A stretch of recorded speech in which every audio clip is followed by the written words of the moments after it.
Hello, this is Mr. Stansbury. I'm going to take you through the notes on slopes of parallel and perpendicular lines. Okay. At the end of this, you should be able to say I can make conjectures about the slopes of parallel and perpendicular lines, and also I can use slope to determine whether lines are parallel or perpendicular. Okay, so slope. Slope is the ratio of the vertical change in a line to the horizontal change in a line, or rise over run, which you've done. You did a fair amount of this in algebra and some in pre-algebra as well. Okay, the equation for the slope is, we show it as m equals, and it's y2 minus y1 over x2 minus x1, or the difference of the y's over the difference of the x's, or even like more officially, the change in y over the change in x.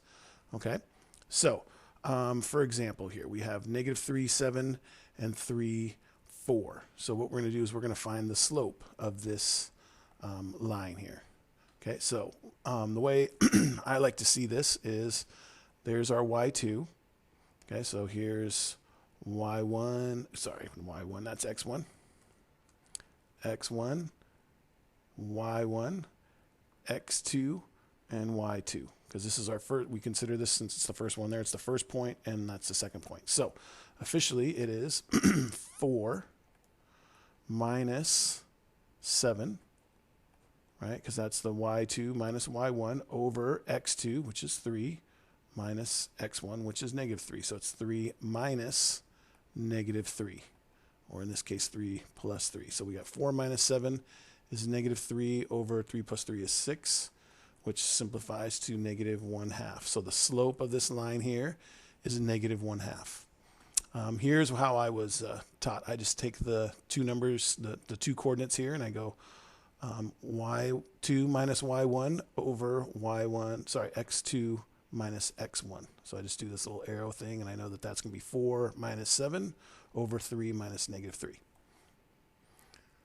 All right, next example. We are going to find the slopes of the lines on a basketball court. Okay, so here's a basketball court, and here's a bunch of, here are the coordinates of all of the like corners here, and these points here. All right, so we're going to find the slopes of some of these lines here and compare them to each other and see what we notice. Okay, so first thing we're going to do, find the slope of A to C.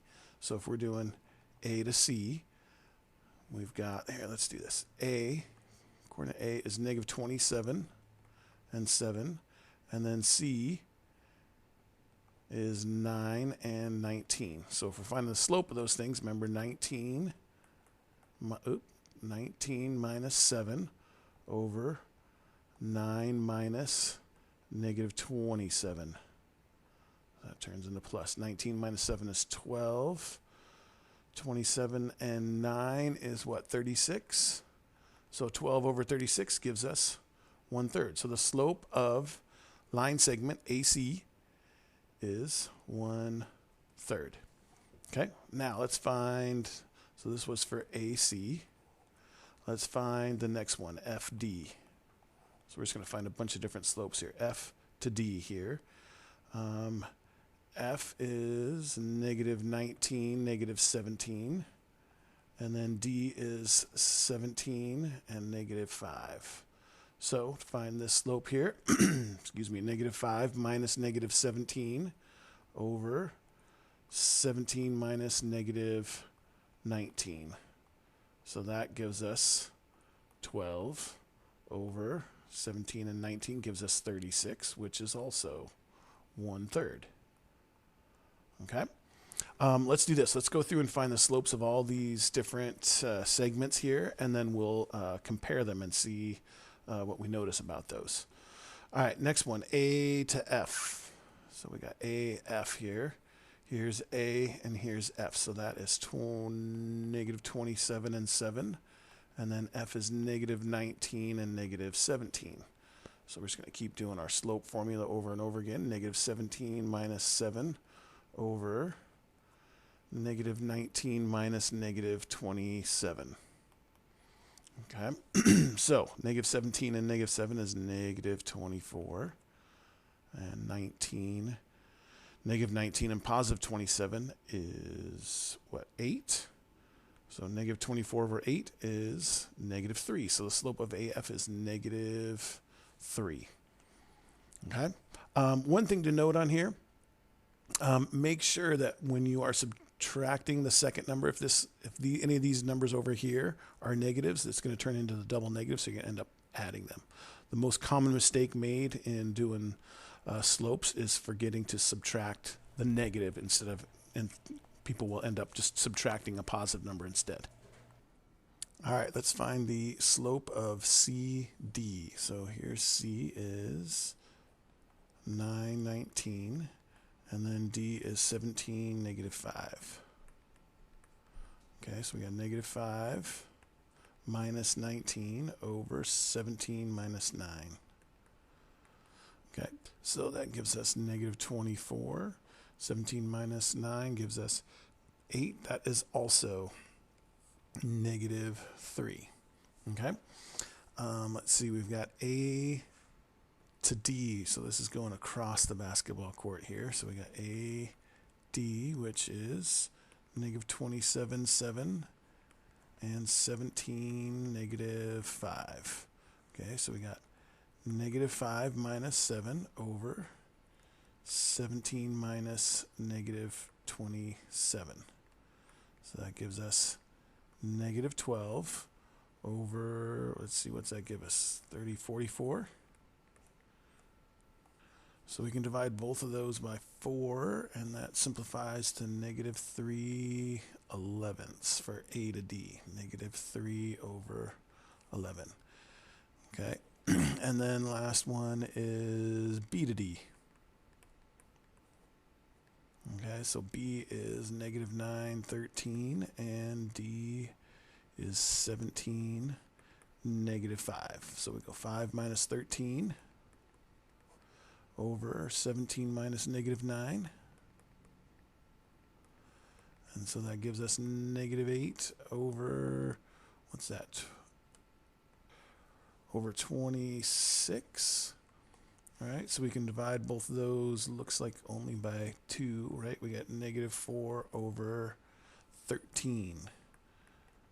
Okay, so now here's the part we want to try to start making some connections in here. So we've got AC is 1/3 and FD is 1/3. So AC and FD, what do we notice about these two lines here? These two lines are parallel. They're never going to, if they went on forever and ever, they would never intersect. So they're parallel if they have the same slope. Okay, so these two are parallel.